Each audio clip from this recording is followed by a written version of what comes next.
Super Mario RPG, Legend of the Seven Stars. Oh, this is a time travel back to the 90s for me. When I was a younger lad, there was a VHS rental store by my house. Literally like 40 seconds away I could walk to, called Video Town, where they rented VHS and old school Genesis, Super Nintendo games. So this is how I got introduced to my very first RPG. I saw it and I was like, okay, Super Mario RPG, Legend of the Seven Stars, I'll check this out. I rented it. Whatever file that was who I hopped on, they were already at the end of the game. And so I had no idea what it was doing. I didn't know what an RPG was. I was walking around, I was fighting an enemy, I was like, what are these moves? I don't know which are the good moves. I was completely lost. And several years later, I finally managed to understand RPGs, and I tried it from the very beginning. This one's a classic. It's one of those moments where Square and Nintendo came together to make some magic. It's Mario, but it's Final Fantasy. So it's merged together. It's Final Fantasy Mario. And so you get a wholesome story with brand new characters, very good dialogue.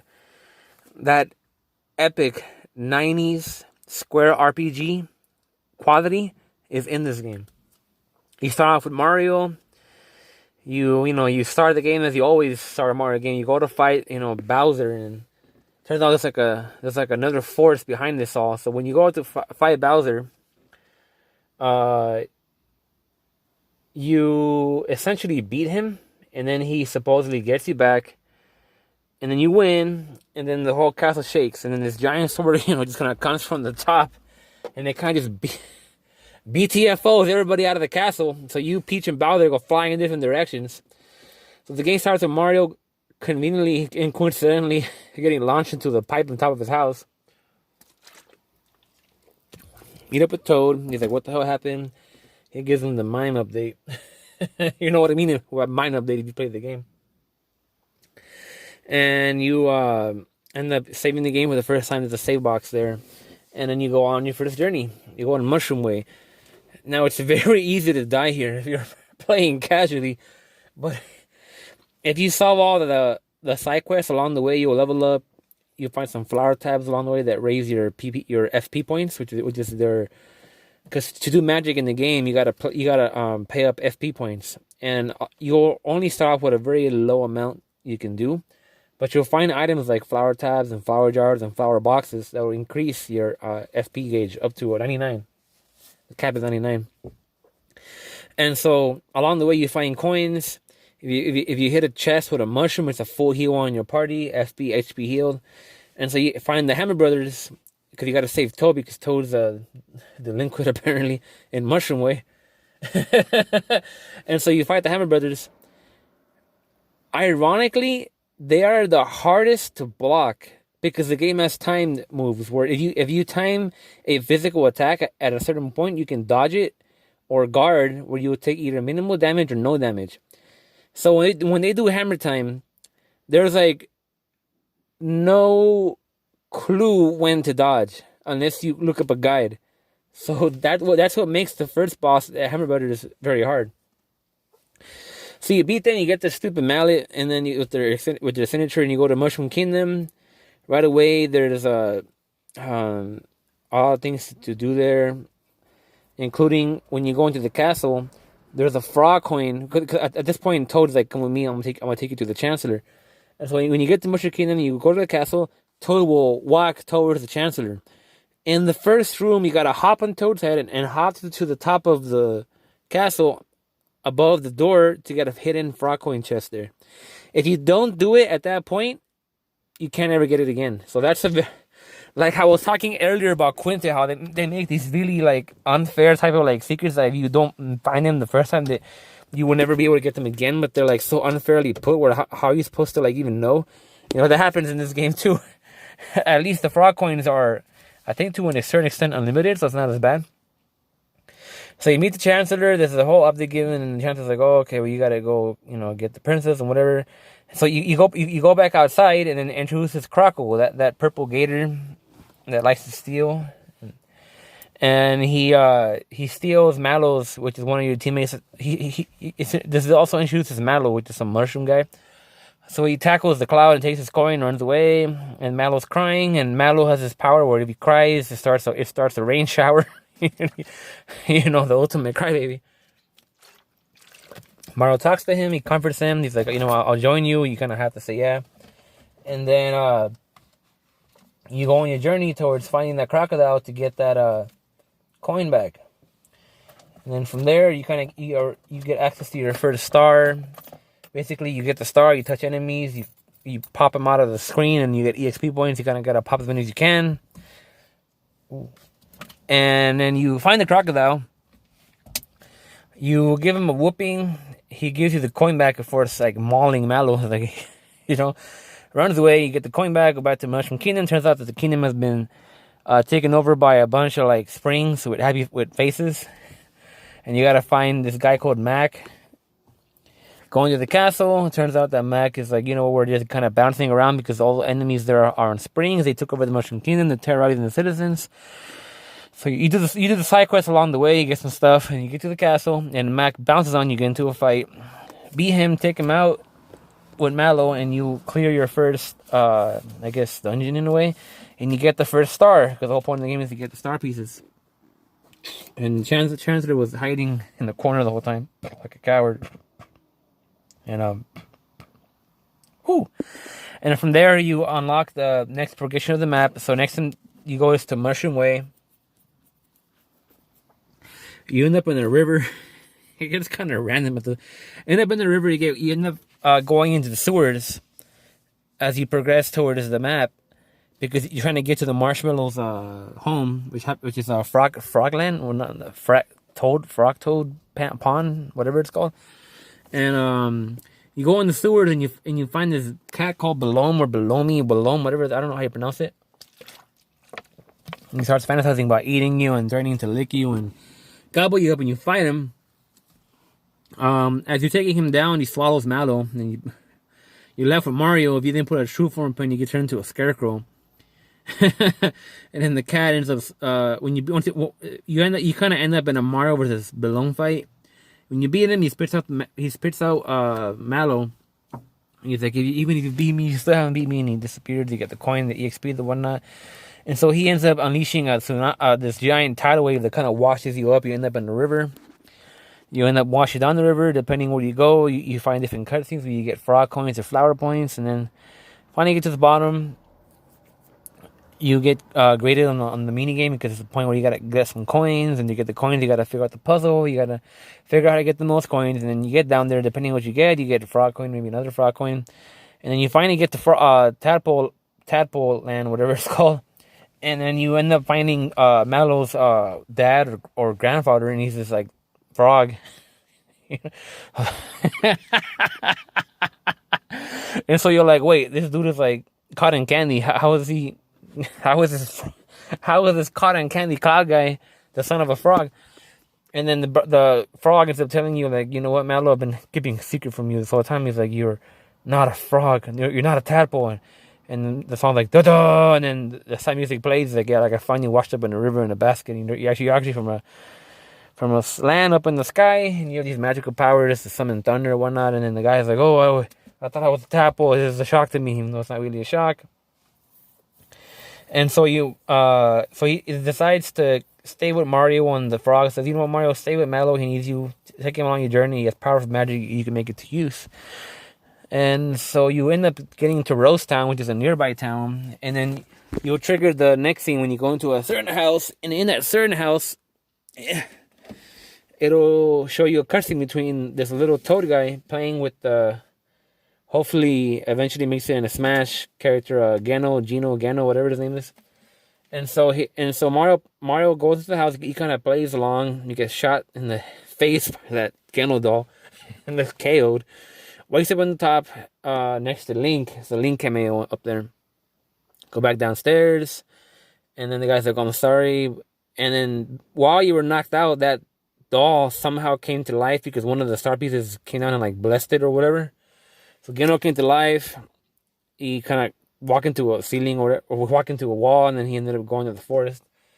And so Mario wakes up and the guy's like, I'm sorry, but Geno, he came to life, and the mom doesn't believe him, and then I guess he asks you if you believe him, and then you go outside, and these arrows are like falling all over the sky and turning all the turning all the citizens like stiff and like get paralyzed by an arrow.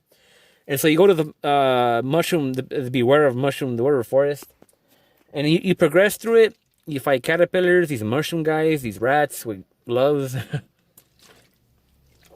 And then you get to the point where you kind of find Geno kind of wandering around some maze. You gotta follow him. And once you do, Mario and Mallow get to a cutscene where Geno confronts the source of the arrows that are raining from the sky. And there's this crazy boss with like smacky lips. He's like, oh, he's like, nya, nya, nya. And then Geno tries to like kind of pop some sense into him. And then Mario and Mallow end up helping him, and it's this cutscene where Mallow gets left behind for roadkill and because of Mario. Anyways, you fight the boss, you take him out, Geno joins his side, you get the star. One of the arrows that the boss shot out, because they all turn into like enemies, they become sentient, I guess you could say. One of the arrows kind of sees the whole thing going on, says, I'm going to go report to Smithy. And at that point, you don't know who Smithy is, and then so it ends right there. Go back to Rose Town. You bring the doll that got brought to life back to the kid, and the kid's like, oh, wow. And then Geno ends up joining your party. He's like, this mysterious doll. And it turns out he's from like the Star Road or whatever up above, and he has some like weird language, but like that translates to like hearts and music symbols or whatever.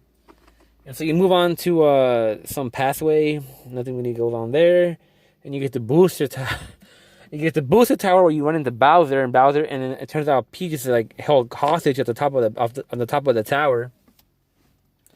And so Mario, for the first time, teams up with Bowser to bring down the door to kind of like get Peach back. And Bowser's like, I'm gonna join your party, but I'm just trying to like get Peach back. Don't think it's like a personal thing where we're actually friends now. And so Bowser joins your team. He's this really buff tank type physical unit. You go into the tower. All these shy guys running it, they all serve Booster, who's at the very top. So they all got a problem with you trying to like get to Booster. You gotta fight them, you gotta smack them up. As you progress, you get the Masher, some weapon in the chest to equip onto Mario, because along the way, along the shops and along the dungeons, you get better equipment. It's an RPG. As you climb the tower, you have to like solve these like puzzles that aren't really puzzles, and then you gotta like hop up and climb the tower and fight these enemies, and then you get to the top, and then it turns out that Booster is trying to marry this Peach character. And by the way, when you get to Booster's room at the very top of the tower, there's a Samus toy in the box, another cameo. So Booster's like, oh, like, what are you doing here? And he fights you. Or he doesn't, depending on what you do. I think you need an amulet to get past that fight. Otherwise, if you do, you can get royally wrecked if you like run the train into one of your teammates. And then so you come outside after that cutscene, and you gotta fight these like toys that are hanging out on the balcony. Once you do, you go out. Mario goes after Peach with Bowser and Mallow. You gotta go up this mountain. You gotta run up. You gotta jump over these barrels, dodge these shy guys, jump on their heads, collect these flowers, and you get to Maryland. Once you get to Maryland, you find out that Booster is this Booster character that kind of looks like a Wario. He's trying to marry Peach, or Princess Peach, and you got to stop the wedding. And so Bowser is like, you know what? I'm gonna help you because the doors are kind of sealed shut. So you and Bowser gotta like time through and bash the doors open and crash the wedding. And then it turns out that the cake that was made for the wedding is the boss. For some reason, because the cooks, these Koopa Troopas that made the cake, for whatever reason, they accidentally created like this Frankenstein cake boss. So you gotta fight the stupid cake, and the cake has no hit points at first. You gotta like deplete like its candles. Like one hit depletes the candle. If you take too long, the candles come light back up. It's actually a hard fight. The cake has really strong magic. Anyways, you beat the cake, and then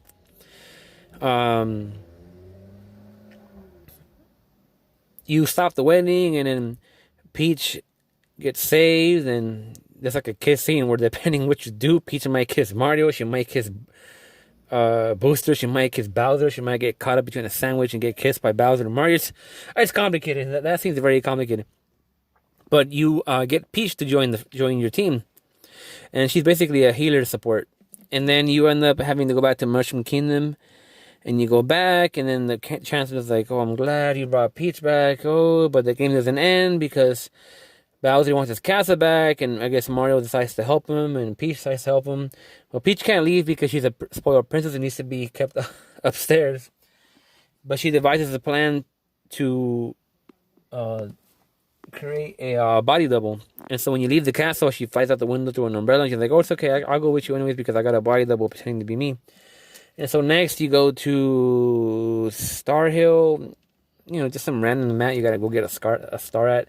But the interesting thing about Star Hill is that it's covered in stars with faces, and the ones but they don't all have faces. Some have faces. The ones that have faces, they have wishes. So in this certain particular map, you can look at the wishes made by characters that you see throughout the game, and even Luigi has a wish that you see where he's like jealous of being Mario's shadow.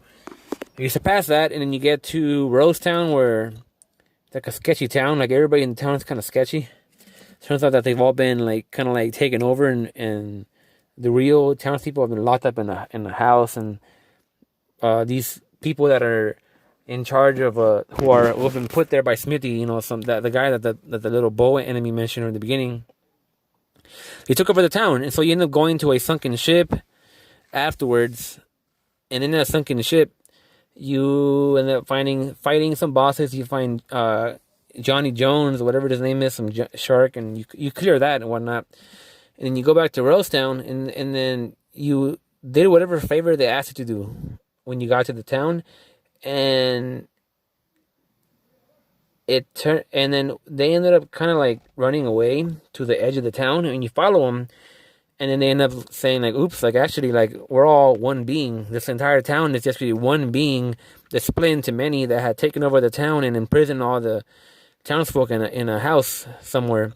So you end up having to fight them as a guy called Yarodovich. And he has some nasty magic. This boss has some nasty magic.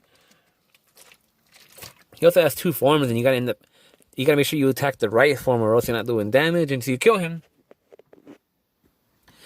You save the town, and then you end up going upwards towards Town's End, and you end up going to Monster Town. When you go to Monster Town, it's like you have to go through this pass beforehand where you find Balom again. Now Balom is much more powerful. You can now clone your party and whatnot. And he's like, "You beat me, you still haven't beat me," and you end up beating him. You end up killing him and whatnot, and you get to Monster Town. When you get to Monster Town, you find that Bowser's goons kind of settled there because they kind of gave up on Bowser. You know what? We're not gonna win. I gotta get on with my life. And so the town is the shop is run by Goombas. There's a Koopa Troopa in the dojo. You go to the dojo. This is a guy called Jinx. This little manlet with a green mullet, with a green mohawk. And you fight him to get this bell that gives you these stat boosts or whatever. There's also a particular door there I'll get back to later on. And so you progress, you get to you end up in a desert trying to progress upwards towards Mallow's town up in the clouds. You end up finding these Koopa troops that fly around, help you hop on them to get to the top of the mountain. You end up finding a place full of bees and plants. And you end up finding a brick that has a giant beanstalk you gotta climb. So at this point, you're going up towards the top of the beanstalk to get to Nimbus Land. And Mallow, that marshmallow fellow that you've been with, this is apparently his hometown. Everybody in there that looks like him. And there's something very disturbing in this town that I don't know if people really picked up on it. And it has to do with the inn. In this inn, you pay to have dreams, and you can pay more towards supreme dreams, something like that. But there's one dream that happens that's very disturbing that I don't think anybody has really talked about when it comes to the lore of this game. So when you have these dreams, they're kind of random. Some of them kind of give you items. But there's this one dream where Mario is sleeping, right? And Toad, we all know Toad, right? He's like he's in the game in the beginning. He's in Mario Kart 64. He's in Mario Party. So this Toad, so Toad goes up to Mario and he's like, you know what, Mario? I'm not really what you think I am. He's like, I'm really a ghost. He turns to like a Reaper. And so Mario wakes up, he's like, and he sees, and Toad happens to be right next to him. He's like, oh, what the hell? And Mario gets scared, runs to the corner, and says, oh, haha, like, why are you scared? Like, to me, that was a very unsettling scene in the game because Toad, I guess, there might be something to Toad that game tried to like write him into that kind of ended there and didn't really go into anything else. Considering that other Mario games afterwards were written by different people like Mario Party and whatever Mario 64 and whatnot. Spooky nonetheless, but I think that gives you a reticence, which is I didn't make you like invulnerable for like 2 turns. So you're in Nimbus Land, and this is Queen. This is Queen in charge with like a bird in her head, and she has like this ridiculous like fan service chest, and she has this dodo bird that kind of helps her around. And so Mallow is like, you know what? He as he traveled through the town, he find a guy that sculpts statues, and he recognizes Mallow. He's like, you know what? You look just like the king, and this guy manages to tell you that, oh yeah, you're actually the king from this kingdom. And Mallow's like, what? I'm actually a prince, and then he ends up sneaking you in as a statue. The queen is in the fan service queen is in the building. She sends a dodo to pick the statues up, and clean them. And there's a mini game where you gotta like either dodge the bird or scare it away. It doesn't matter. But the point is, that if you do a good job, you can get a feather, which increases your party's speed. And so you travel through there. You fight shamans, and then these forkies, and then these weird enemies, and these beast turtles that can somehow fly. And so you get to the queen, and she's like, "Oh, haha! I have the king and the queen trapped in the room, and nothing they can do about it." So you chase her down. You fight her. The bird will start the fight. Her dodo bird will start the fight by picking off your teammate in the middle. I think carrying him off. Gotta kind of like incapacitate him, and then it'll go back to the main fight. You beat her, and you take her out, and she ends up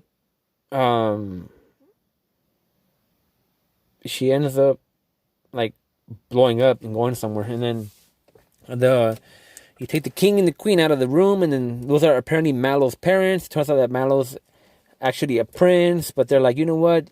Go with Mario. Help him on his quest to get these 7 stars to help Bowser get his castle back. And so Mallow decides to stay with you. Now this queen ends up getting blown back to Booster Tower. If you remember me talking about that back then, Booster ended up being sad because he couldn't marry Peach, and he stood on the balcony on the top of this tower waiting for an angel to drop down. And it's not Corona. And so then that queen Valentine ends up being the one that lands on him, and they end up getting married together. It's a cute story, I mean, I know that he is like way under her league. She's way above his league, but that's what happened. It's meme magic. So from there, the king says you gotta check out a volcano. There's a dragon there that might have what you're looking for, but you gotta beat him. And you go to the volcano and you find these like bootleg Power Ranger enemies, and you gotta beat them and whatnot. And then sorry, let me fix this. All right. So go to the volcano. You beat that Tsar dragon, which is actually it's a dragon with like a very powerful boulder attack, but either way it has weak defense. Once you knock down its lava form, it's pretty easy to take out. There's an inn there at some point where you find an F-Zero cameo. There's a lot of cameos in this game. So when you get to the top of the volcano, you find the Axum Rangers. They basically ripped off the Power Rangers, turned them into a boss.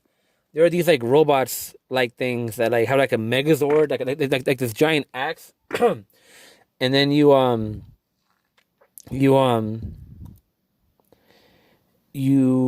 have to fight them, and then they have this thing that's a breaker beam, and it's pretty powerful. But anyways, Chasen is like a remix of the underground levels in Mario 1.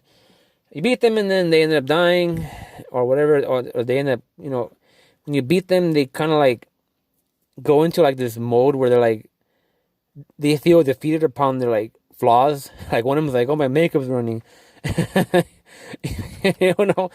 And then you end up beating that location, and you end up finding a way towards Bowser's castle. Turns out that when you come back to Nimbus Land, they tell you that there's a bus that takes you to Bowser's Castle. So you take the bus, and you're finally there. Bowser's Castle has been possessed by who knows what. These weird enemies and whatnot. These like green Koopa Troopas and Goombas and whatnot. And you gotta solve all these puzzles. You gotta get through these rooms. Depending on the rooms, you gotta do different things. Like solve more puzzles, do a bunch of fights, go through an obstacle. On the way, you fight some depressed samurai that killed himself. It's up to you to get into and find out. And then you finally get to about the tippy top of Bowser's Castle, and you find the sword that kind of like slashed into the castle, and being the giant sword that kind of knocked you guys all off from the beginning of the game.